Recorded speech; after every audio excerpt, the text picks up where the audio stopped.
స్టేషన్లో కేసు, రుణమాఫీ కాలేదంటే యాదాద్రి పోలీస్ స్టేషన్లో ఒక కేసు, వరద బాధితుల్ని ఆదుకోవాలని చెప్పి ఖమ్మంకు వెళ్తే మా మీద దాడి చేసి ఖమ్మంలో ఒక కేసు పెట్టాడు. ఈ రకంగా రేవంత్ రెడ్డి గారు, నేను నిన్న బొగ్గు కుంభకోణంలో నీ బావమరిదే మొదటి ముద్దాయి, నీ బావమరిదే మొదటి లబ్ధిదారుడు అని చెప్పి బొగ్గు కుంభకోణం గురించి నిన్న పొద్దున బయట పెడితే రాత్రికి నోటీసు పంపిండు.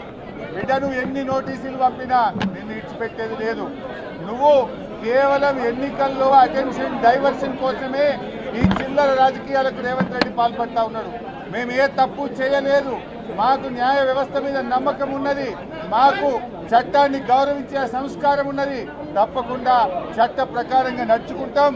వాళ్ళు ఎందుకంటే మేము తప్పు చేస్తే టైం తీసుకునే అవకాశం ఉంది, భయపడితే టైం తీసుకునే అవకాశం ఉంది. నువ్వు రాత్రి 9 గంటలకు నోటీస్ ఇచ్చి పొద్దుగాల రమ్మన్నావు. నువ్వు ఇచ్చినప్పుడు నేను సిద్దిపేటలో ఉన్నా.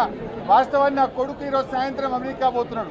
అయినా కూడా మాకు తప్పు చేయలేదు కనుక భయపడాల్సిన అవసరం లేదు కనుక ధైర్యంగా సిట్టు ముందుకు వెళ్తున్నాం. అడిగిన ప్రశ్నలకు సమాధానం చెప్తాం. ఆల్రెడీ నువ్వు నా మీద ఫోన్ ట్యాపింగ్ పెడితే హైకోర్టు కొట్టేసింది, సుప్రీంకోర్టు కొట్టేసింది. అయినా మళ్ళా నోటీస్ ఇచ్చినావు. నువ్వు ఎన్ని నోటీసులు ఇచ్చినా, ఎన్నిసార్లు పిలిచినా తప్పకుండా హాజరవుతాం. అడిగిన దానికి సమాధానం చెప్తాం. ఎట్ ద సేమ్ టైం నువ్వు డైవర్షన్ పాలిటిక్స్ చేసినా మేము డైవర్ట్ కాము. నిన్ను ప్రశ్నిస్తూనే ఉంటాం, నీ వెంట పడుతూనే ఉంటాం, నీ కుంభకోణాలు బయట పెడుతూనే ఉంటాం.